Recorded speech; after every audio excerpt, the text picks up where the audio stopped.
What's up everybody, James here and welcome to the first video of my Forza Horizon 4 guide. This guide will cover everything about driving better in Forza Horizon games.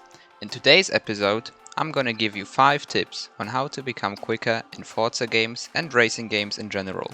So without further ado, let's get into it. Let's begin with the racing line. It is the number one most important aspect of driving in my opinion, and getting it right will gain you loads of time in pretty much every race. Let me quickly demonstrate how to take it. When approaching a corner, position your car on the outside.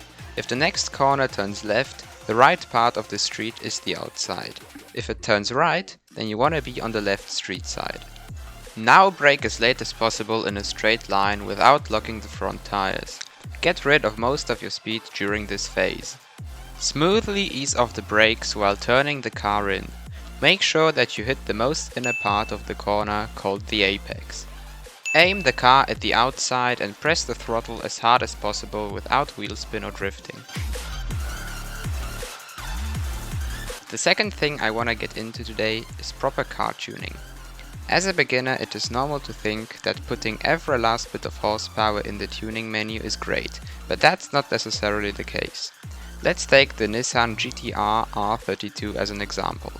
This is a car that handles great in A-Class. If you build everything that you possibly can into it, you will easily reach S2 class. Now compare it to any modern Ferrari that's S2 class 2. Even though both cars have the same performance on paper, the Ferrari will beat the Nissan easily, because it had a higher performance rating in the beginning and the Nissan's base won't ever reach the Ferrari level, no matter how drastically you tune it. That's the case with a lot of cars, and it's the explanation to why the AI and online players as well may beat you in anything goes events or street scene races. So always make the research on the best cars for every class and don't always go all out on the tuning. The third point on my list today is to start out with slower cars.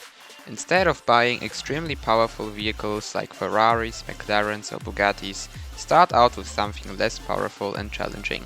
Some recommendations I have for S1 road cars are the Aston Martin Vantage GT12 or the BMW M4 GTS.